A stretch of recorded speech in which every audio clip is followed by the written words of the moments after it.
Assalamualaikum warahmatullahi wabarakatuh. Selamat pagi anak-anak. Hari ini kita akan belajar apa sih yang dimaksud dengan tanggung jawab. Setelah kalian menyimak video pembelajaran ini, diharapkan kalian mampu dan bisa bertanggung jawab terhadap dirimu sendiri. Sekarang, ayo perhatikan beberapa sikap berikut ini. Gak usah mengerjakan PR aja. Lebih baik santai-santai saja sambil dengerin musik.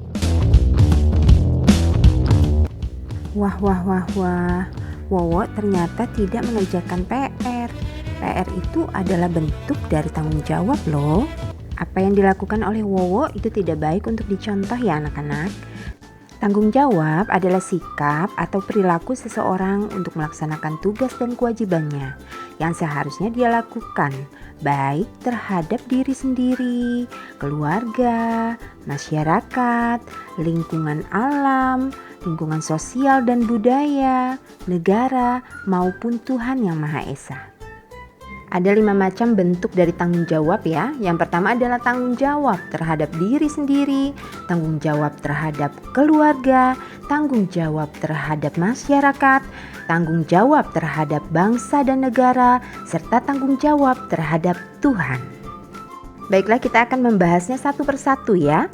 Tanggung jawab terhadap diri sendiri menuntut kesadaran setiap orang untuk memenuhi kewajibannya sendiri dalam mengembangkan kepribadian sebagai manusia pribadi. Intinya, kita mengerjakan sesuatu itu tanpa paksaan. Nah, setelah kalian tahu pengertian dari tanggung jawab, sekarang kalian sudah bisa menentukan ya sikap dari Wowo tadi, apakah dia termasuk anak yang bertanggung jawab atau tidak. Selanjutnya kalian simak video tentang seorang ayah. Aku adalah seorang ayah. Pekerjaanku adalah petani. Aku harus bekerja keras untuk menghidupi anak dan istriku. Anak dan istriku adalah tanggung jawabku. Aku ingin anak-anak bersekolah menjadi orang yang pintar dan berguna bagi semuanya. Yang digambarkan dari video tadi itu merupakan contoh sikap tanggung jawab terhadap keluarga.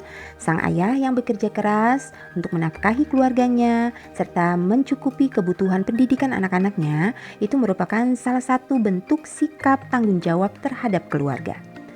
Tanggung jawab terhadap keluarga menjadi tanggung jawab seluruh anggota keluarga, baik ayah, ibu maupun anak. Dalam sebuah keluarga, tanggung jawab anggota keluarga menyangkut upaya untuk menjaga nama baik keluarga, meningkatkan kesejahteraan keluarga, dan menjaga keselamatan. Selanjutnya simak video berikutnya. Pada hari Minggu, Pak Budi berencana akan pergi ke pantai bersama dengan keluarganya. Tapi ternyata di hari Minggu yang sama, warga sekitar perkampungan mereka sedang bekerja bakti membersihkan selokan. Nah, akhirnya Pak Budi memutuskan untuk menunda pergi ke pantai serta membantu masyarakat untuk membersihkan selokan di perkampungan mereka. Nah, apa yang sudah dilakukan oleh Pak Budi itu adalah salah satu bentuk tanggung jawab terhadap masyarakat. Selanjutnya bentuk sikap tanggung jawab lainnya adalah di sana ada foto dari Lalu Muhammad Zohri yang merupakan juara dunia 100 meter atletik International Association of Athletic Federation pada tahun 2018 di Finlandia. Lalu Muhammad Zohri berhasil memenangkan pertandingan tersebut sehingga mengharumkan nama negara Indonesia. Nah, sikap atau perilaku yang dilakukan oleh Lalu Muhammad Zohri ini adalah bentuk tanggung jawab terhadap bangsa dan negara. Tanggung jawab terhadap bangsa dan negara itu artinya setiap orang yang tinggal dan menetap dalam sebuah negara akan terikat oleh aturan-aturan hukum dalam sebuah negara tersebut. Oleh karena itu, segala pikiran, perbuatan, tindakan, dan tingkah laku manusia harus sesuai dengan norma-norma atau aturan-aturan yang berlaku dalam negara tersebut. Individu sebagai warga negara hendaknya dapat mempertanggungjawabkan segala tindakan dan tingkah lakunya kepada bangsa dan negara. Allahu akbar kabira walhamdulillahi katsira wa subhanallahi bukratan wa asila inni wajjahtu wajhiya lilladzi fataras samawati wal arda hanifan musliman wa ma ana minal musyrikin. Nah, apa yang sudah dilakukan oleh anak tadi itu adalah bentuk tanggung jawab terhadap Tuhan. Tuhan menciptakan manusia sebagai makhluk yang paling sempurna, mempunyai akal dan pikiran. Oleh karena itu Tuhan menurunkan ajaran berupa perintah dan larangan bagi makhluknya, khususnya bagi manusia. Manusia bertanggung jawab untuk beribadah, menjalankan perintah Tuhan dan menjauhi larangannya. Jadi contoh tanggung jawab manusia terhadap Tuhan yang Maha Esa antara lain beribadah sesuai ajaran agama yang dianutnya. Nah, sekarang kalian sudah tahu ya apa yang dimaksud dengan tanggung jawab. Dan tadi itu adalah beberapa contoh sikap dari tanggung jawab. Sekarang kita akan lanjutkan ke materi selanjutnya. Untuk hari ini kita akan membahas jenis usaha ekonomi masyarakat di bidang agraris. Pada tema 1 kita sudah mengetahui ya bahwa kondisi geografis dari Indonesia itu terdiri atas wilayah daratan dan wilayah perairan. Negara Indonesia dikenal sebagai negara maritim karena 2/3-nya itu merupakan perairan. Kita juga dikenal sebagai negara kepulauan karena terdiri dari banyak pulau. Selain itu, kita juga dikenal sebagai negara agraris. Nah, ada yang tahu apa yang dimaksud dengan negara agraris? Baiklah, Miss Eva akan jelaskan ya. Kita mendapatkan sebutan sebagai negara agraris karena sebagian besar dari penduduknya itu bermata pencarian sebagai petani atau yang memanfaatkan lahan pertanian. Karena kondisi geografis yang beragam tentunya akan berdampak dengan keberagaman jenis ekonomi pada masyarakat. Keragaman jenis ekonomi masyarakat ini dikarenakan kondisi geografis di tiap daerah itu berbeda. Cara orang mencari nafkah atau melakukan kegiatan ekonomi itu berbeda-beda ya. Ada yang dia menjadi seorang petani, pekebun, peternak dan lain sebagainya. Karena mereka memanfaatkan sumber daya alam yang ada di sekitar mereka.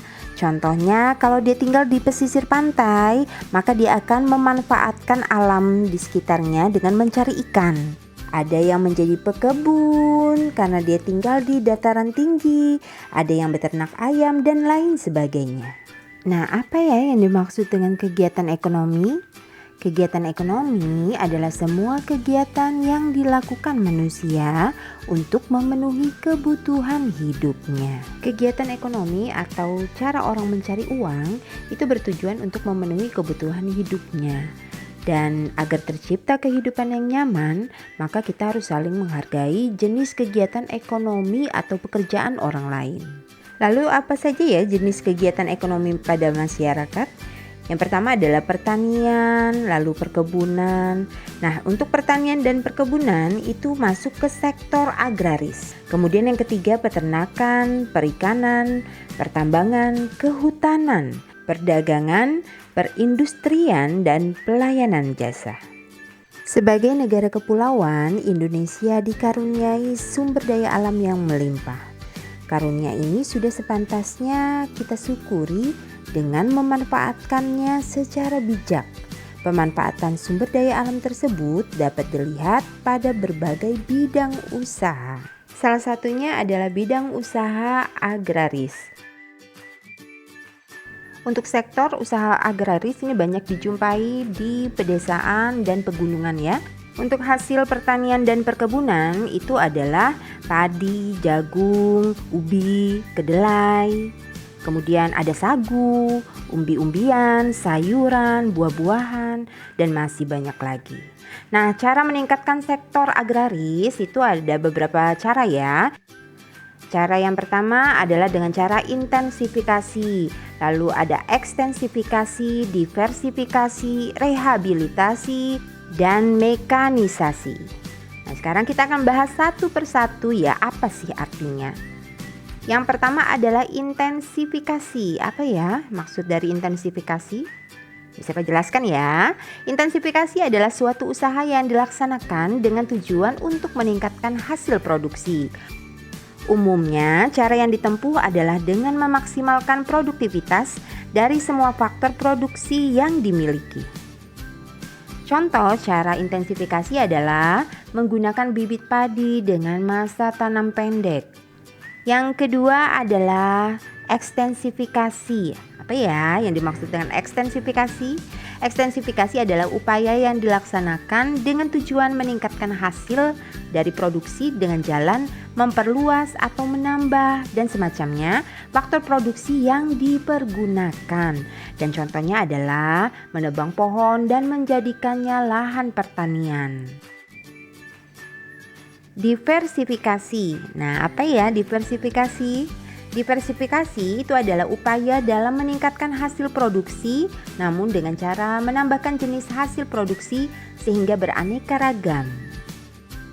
Contoh atau cara dari diversifikasi itu adalah metode pertanian tumpang sari. Metode pertanian tumpang sari ini maksudnya dalam satu lahan pertanian kita bisa menanam lebih dari satu jenis tanaman dalam waktu yang bersamaan. Selanjutnya metode rehabilitasi. Metode rehabilitasi adalah usaha memperbaiki lahan pertanian yang semula tidak produktif atau tidak berproduksi menjadi lahan produktif. Salah satu caranya adalah menggunakan pupuk pada lahan tandus agar kembali subur dan bisa ditanami. Mekanisasi. Nah, yang dimaksud dengan mekanisasi adalah sebuah usaha yang bertujuan untuk meningkatkan produktivitas lahan, tenaga kerja, dan memperkecil ongkos produksi dengan menggunakan alat-alat, mesin, dan juga berbagai macam ilmu teknologi mekanik dalam proses produksi pertanian, sehingga tercapai efisiensi, efektivitas yang berujung pada peningkatan produktivitas dan peningkatan kualitas hasil serta pengurangan beban kerja para petani. Salah satu caranya adalah dengan menggunakan traktor atau mesin penyemai bibit. Kita tahu ya, traktor akan mempercepat pekerjaan dari petani. Selanjutnya hasil dari pertanian dan perkebunan itu adalah seperti padi, jagung, kopi, teh, kelapa sawit, tebu, dan karet. Bidang usaha selanjutnya adalah peternakan. Peternakan adalah kegiatan usaha budidaya hewan yang diambil hasilnya. Hasil peternakan terdiri atas daging, telur, susu, kulit, dan bulu. Kegiatan peternakan dapat dilakukan dalam skala kecil ataupun besar. Peternakan itu ada 3 macam ya. Peternakan hewan besar. Yang diternak itu adalah jenis hewan yang besar seperti sapi, kerbau, kuda. Kemudian peternakan hewan kecil seperti domba, kambing. Dan yang ketiga adalah peternakan unggas. Yang diternak di sana adalah ayam, bebek, itik ya. Itu masuk ke dalam peternakan unggas. Bidang usaha yang ketiga adalah perikanan. Untuk perikanan itu dibedakan menjadi 2, yaitu pembudidayaan ikan air tawar dan laut. Dan di sana adalah contoh budidaya ikan air tawar. Hasil dari budidaya ikan air tawar ini ada ikan mas, gurame, mujair, lele, nila, dan lain-lain ya. Dan itu adalah contoh budidaya ikan air laut. Hasil untuk budidaya ikan air laut itu seperti udang, lalu kerang, rumput laut, dan masih banyak yang lainnya. Bidang usaha yang keempat adalah pertambangan. Dilihat dari kondisi geologisnya, wilayah Indonesia mengandung banyak barang tambang. Potensi barang tambang yang melimpah hendaknya dimanfaatkan bagi kemakmuran masyarakat. Contoh barang tambang itu seperti batu bara, emas, perak, nikel, minyak bumi, dan masih banyak lagi yang lainnya ya. Dan di situ adalah contoh pertambangan untuk batu bara serta contoh pertambangan minyak bumi. Bidang usaha yang selanjutnya itu adalah kehutanan. Nah, untuk meningkatkan hasil hutan itu dengan cara menanam berbagai macam tumbuhan kayu seperti jati dan mahoni.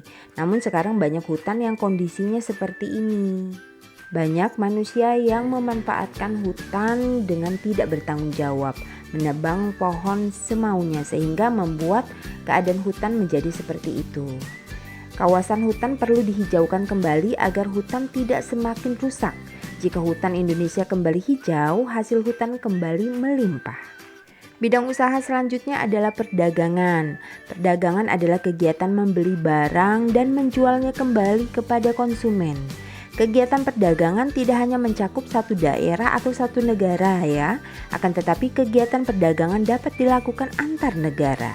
Bidang usaha ekonomi selanjutnya adalah perindustrian. Perindustrian adalah kegiatan mengubah bahan mentah menjadi barang setengah jadi atau barang jadi. Selanjutnya itu adalah beberapa contoh dari perindustrian ya, ada pabrik sepatu, lalu ada pabrik kertas, dan yang sebelah kanan itu adalah contoh industri tekstil atau pakaian. Dan yang terakhir adalah bidang usaha pelayanan jasa. Pelayanan jasa itu maksudnya melayani masyarakat, bentuk pelayanan terhadap konsumen. Konsumen itu maksudnya pembeli ya. Di sana contoh-contohnya seperti dokter, penjahit, dan arsitek. Baiklah, untuk hari ini cukup dulu ya. Wassalamualaikum warahmatullahi wabarakatuh.